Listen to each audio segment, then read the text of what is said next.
querido irmão, querida irmã, que nos acompanha através da TV Resolve. Neste dia 8 de março, terça-feira, com grande alegria, nos encontramos mais uma vez para ouvir o Evangelho de vida, o Evangelho de salvação. Nós que estamos aí nessa caminhada quaresmal, nessa caminhada rumo à Páscoa do Senhor, que vamos celebrar já quase no finalzinho de abril, no meio de abril.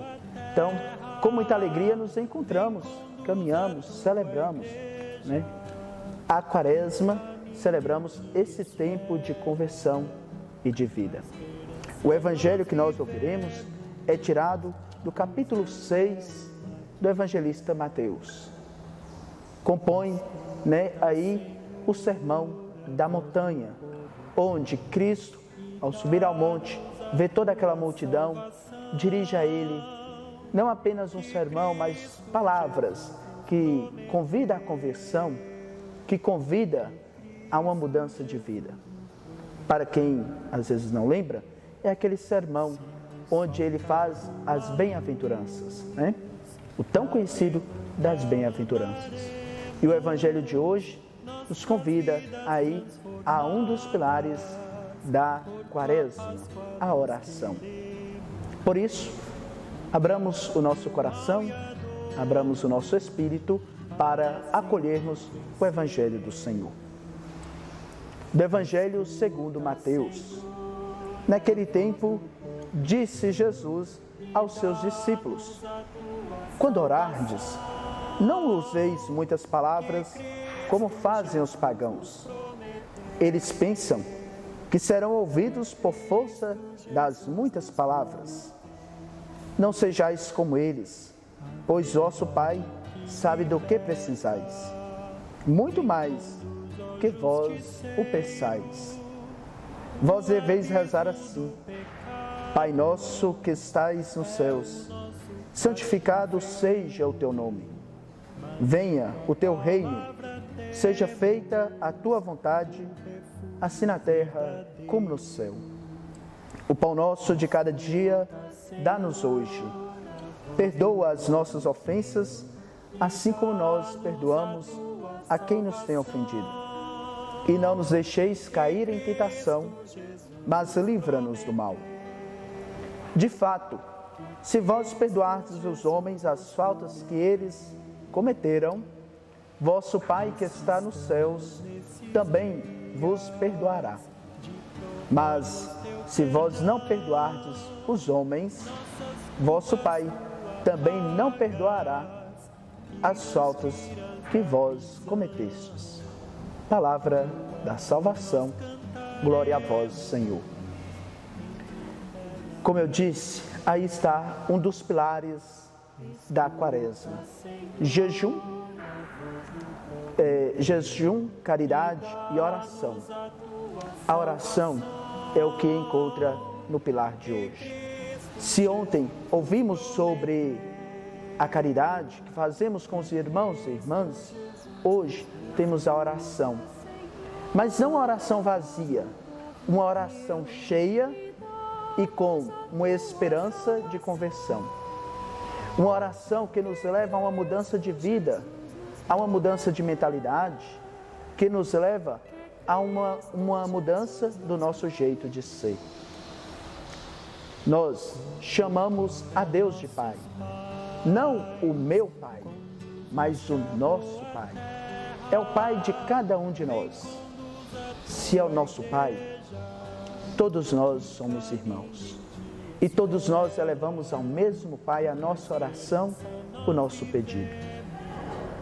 Ele sempre nos atende, porque é um Pai bondoso, um Pai amoroso, rico e cheio de misericórdia, mas que exige de nós apenas uma coisa: que nós saibamos perdoar a quem nos ofendeu.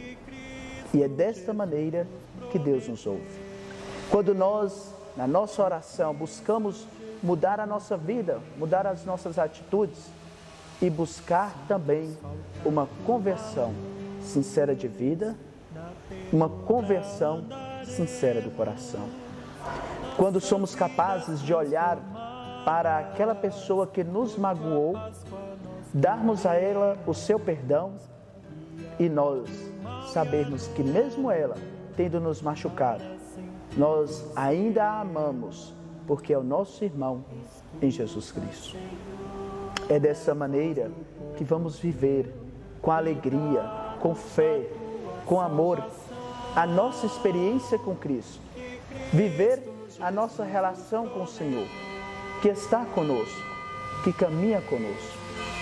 Por isso que as nossas orações não sejam mais vazias, mas sejam uma oração que é capaz de transformar a nossa vida, que é capaz de transformar a nossa história, que é capaz de fazer o nosso jeito ser mais parecido com o jeito de Jesus Cristo. São Francisco tinha uma frase muito bonita: evangelize, se preciso, use palavras. Quando nós temos o Evangelho de Cristo entranhado em nossa vida, em nosso coração, e quando nós realmente somos parecidos com Jesus Cristo, não precisamos usar palavras para dar o nosso testemunho de vida. Não precisamos usar palavras para converter o outro, porque basta ele olhar para nós e ele saberá que nós somos de Cristo, somos parecidos com Cristo e levamos Jesus Cristo em nossa vida. Por isso, como eu disse lá no domingo, que nós possamos assim vivenciar com amor e alegria esse tempo quaresmal. Ouvirmos a palavra do Senhor, porque é a partir dela e por ela que nós aproximamos mais de Cristo e parecemos muito mais com Ele. Que as nossas orações transformem o nosso lar, transformem a nossa vida, transformem o nosso trabalho. Que possamos aprender a chamar a Deus de Pai. Que diante das nossas dificuldades, possamos confiar nesse Pai que não nos abandona, mas que estende a sua mão para cada um de nós. Passaremos por dificuldades, passamos por inúmeras dificuldades, mas o próprio São Mateus, no seu Evangelho, diz: o Pai conhece muito mais do que aquilo que pedis. O próprio Pai conhece as nossas dores, conhece as nossas dificuldades, conhece os nossos sofrimentos. Mas basta nós estarmos abertos a acolher a sua graça, a acolher o seu amor para conosco. Costumo dizer que nós precisamos, na nossa oração, ter uma intimidade com Deus, de um pai para com o filho, ou de um pai para com uma mãe, que na hora da dor, da tristeza, corre para os braços da mãe, chora com alegria, porque sabe que ali encontra o refúgio, que ali encontra o porto seguro. Deus é um Pai que está sempre de braços abertos para nos acolher, capaz de sempre nos perdoar. Basta que nós saibamos buscar o seu perdão. Basta que nós estejamos realmente abertos à sua graça, à sua misericórdia, dispostos a acolher o seu perdão. Por isso, neste finalzinho de dia, dessa terça-feira, possamos assim, queridos irmãos, queridas irmãs, ao deitarmos, ao rezarmos o nosso Pai Nosso, não fazer uma oração vazia, mas uma oração profunda, de um encontro de um filho com um pai, que quer amar, que quer perdoar o seu filho. Mas saibamos também perdoar os nossos irmãos, perdoar os nossos devedores, para acolhermos de Deus também a sua graça, o seu perdão. Até o nosso próximo encontro com a graça de Deus.